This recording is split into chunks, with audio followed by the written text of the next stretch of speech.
Welcome back, everyone. For today's video, I'm going to continue with this slow run, but I'm going to make an emphasis on how to spot blunders.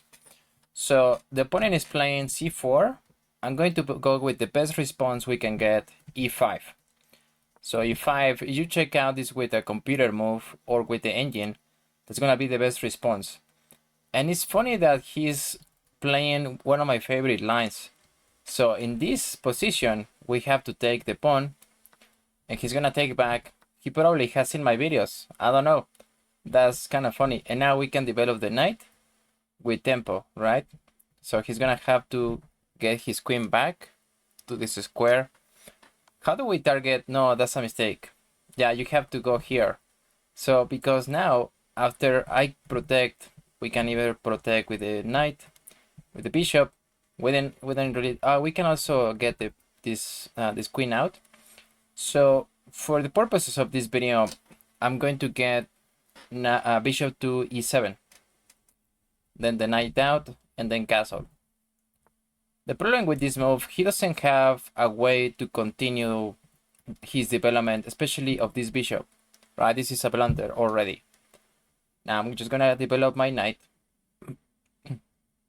Now I'm sure he didn't see my video because I specifically commented that you cannot get the queen back here and give a check. He already has a disadvantage in terms of development. So my pieces are out, and now I can even target this diagonal, right?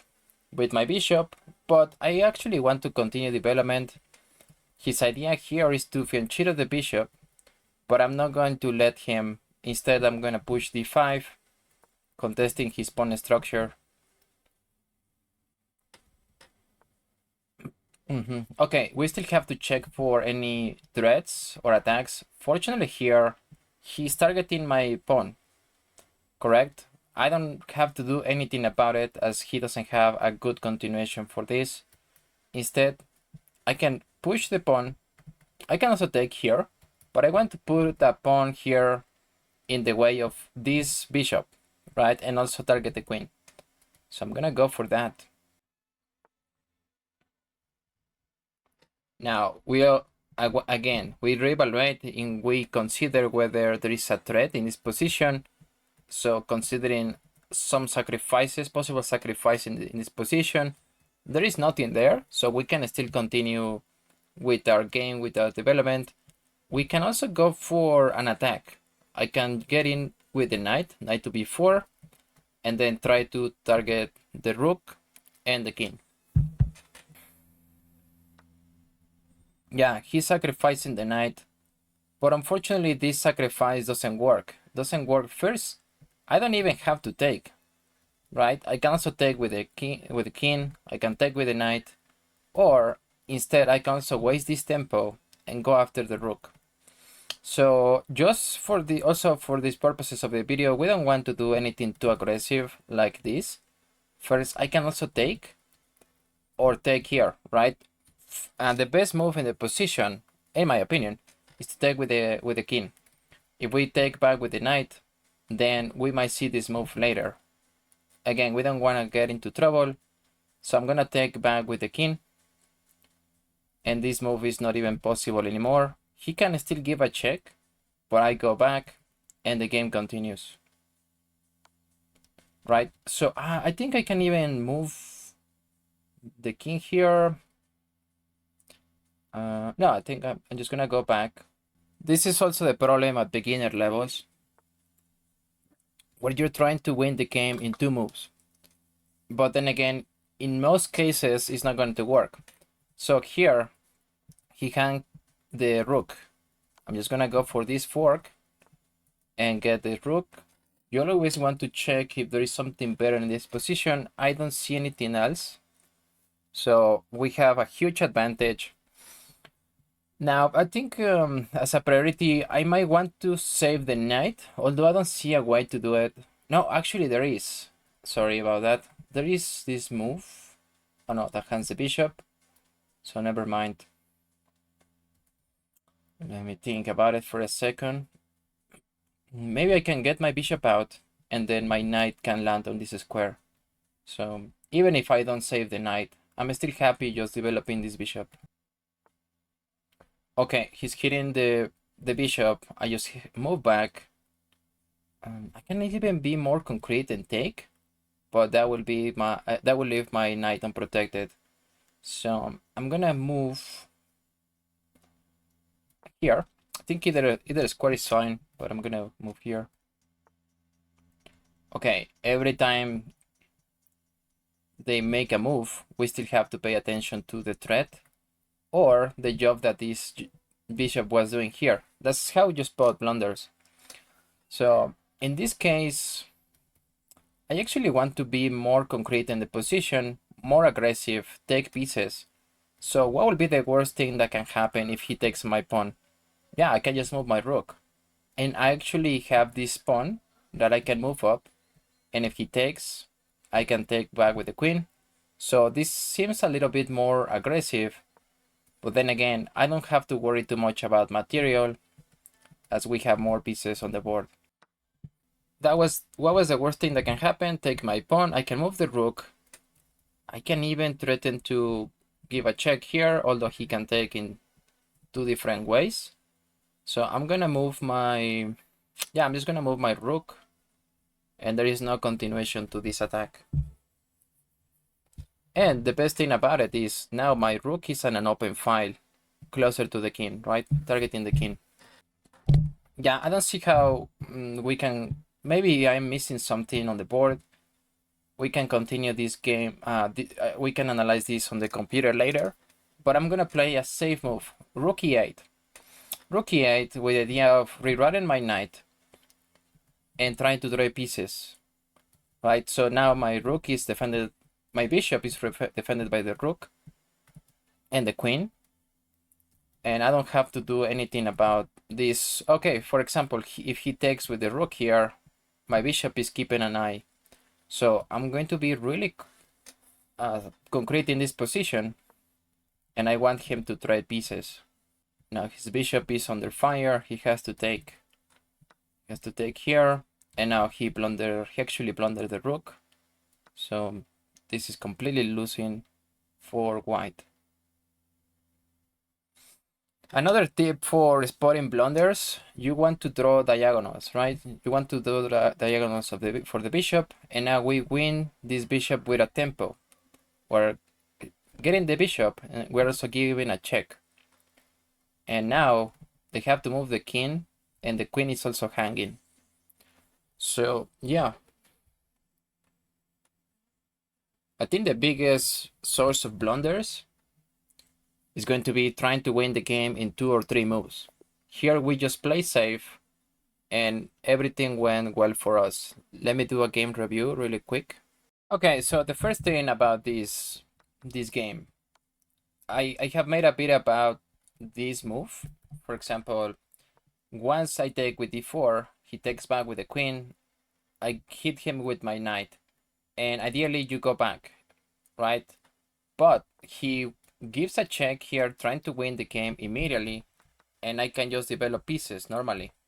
So the second biggest mistake, okay, he's also not developing pieces. He's pushing a pawn here. And then, curiously enough, he has to push the a pawn because now I have this move that we threw in later, but we didn't do it immediately. So, but everything is fine. And something also interesting about this game was over here. So here, this is a miss. When I was like, I don't see the move. I'm supposed to take this pawn, and if he takes, okay, I just get a queen.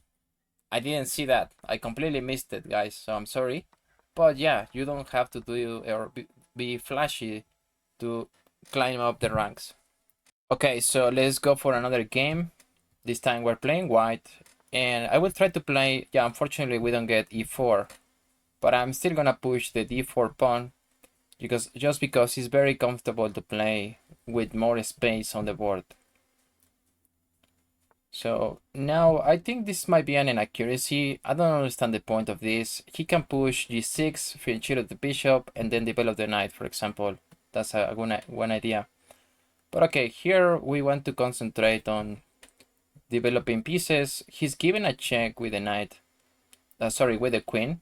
Maybe he's expecting me to develop the bishop, for example, but there is no need to get too excited about it. We develop the knight, and then we still keep an eye on this pawn. Okay, here this pawn is hanging. However, I can grab more space by playing e3. I can also go for e4, but then again, there's no need to do that. Anything too crazy. So now this bishop is he has all this scope, right? He has all this diagonal, and he hung the queen. So we don't need to be geniuses to spot this blunder. I don't know what this guy was thinking. So, okay, I'm just gonna go back. I can give a check here, but we are helping black develop their pieces. So I will go back. I think at this point I can even sacrifice the bishop or sacrifice the knight, and it's still completely winning. But you don't want to give them too much advantage. You don't want to give them anything. Okay, I'm going to be aggressive here and try to take the bishop, because I have so much material now. My objective is simplification. And on second thought, I don't want to take this bishop anymore, because it's such a bad piece that all the pawns are on the same squares. I don't really want to take this bishop anymore. So what I'm going to do now is I'm going to target his weaknesses, right? This is a weakness. It's still being protected by this knight. But what I'm provoking is this exactly. He's pushing pawns in front of the king. So that's going to be, I mean, it's not ideal for black, right? You don't want to push this pawn, weakening your pawn structure. Okay, so here I'm going to, I actually don't know what to do. I can, okay, I can try to push these pawns on this side of the board. I think I actually have a tactic here. I can give a check. I can give a check with a queen. And once he takes, I might take back, takes. No, this knight is not hanging. So probably that was a bad move. Yeah, I was thinking, okay, takes. No, this rook is not, I cannot target this rook. Okay, so I guess this is also the ability of the chess player. You have to go back and reevaluate what you're doing.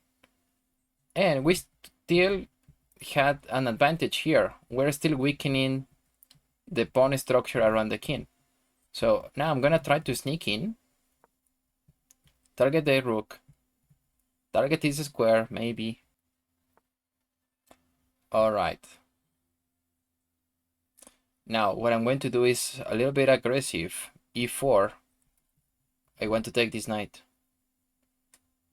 because he's covering this square, right? So if I can get this knight off the board, I should be winning.